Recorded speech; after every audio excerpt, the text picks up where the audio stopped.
রামানুজাচার্য পুরীধামে পরিদর্শন করেছিলেন দ্বাদশ শতাব্দীতে।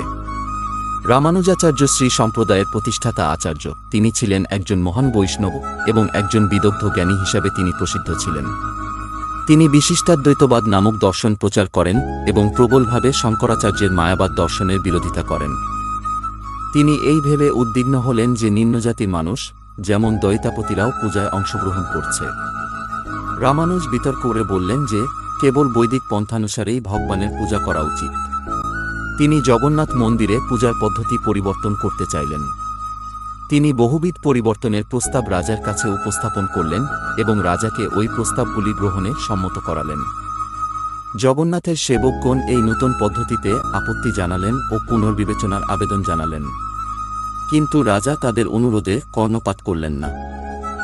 অবশেষে একটি তারিখ স্থির হল, যেদিন রামানুজাচার্য নতুন পূজা পদ্ধতি প্রবর্তন করবেন। রাজা ও সকল ব্রাহ্মণগণ খুব সকালে মন্দিরে উপস্থিত হলেন। তারা ঘোষণা করলেন যে ওই দিন থেকে নতুন ধরনের এক পূজা পদ্ধতি মন্দিরে প্রবর্তিত হবে একজন মহান আচার্য রামানুজের দ্বারা। রাজা সহ প্রত্যেকে উৎকণ্ঠিতভাবে রামানুজাচার্যের আগমনের প্রতীক্ষা করতে থাকলেন, কিন্তু তার দর্শন পেলেন না।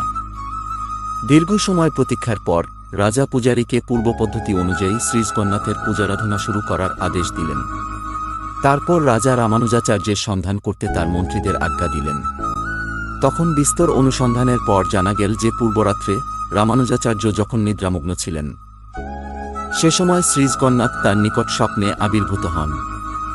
শ্রীজগন্নাথ তাকে ভর্ৎসনা করে বলেন, আমার পূজা পদ্ধতি পরিবর্তন করার তুমি কে? আমার ভক্তগণ শুরু থেকে যেভাবে আমার পূজা করে আসছে সেভাবেই তাদের তা করতে দাও। তাদের সঙ্গে আমার বিশেষ সম্বন্ধ আছে। তুমি এটা বুঝতে পারছো না। তাদেরকে বিব্রত করো না। এখান থেকে চলে যাও। ভগবান গরুড়ের সাহায্যে রামানুজাচার্যকে আকাশপথে উড়িষ্যার বাইরে নিয়ে গেলেন। পরদিন রামানুজকে দেখা দিয়েছিল দক্ষিণ ভারতের কুর্মক্ষেত্র নামক একটি গ্রামে।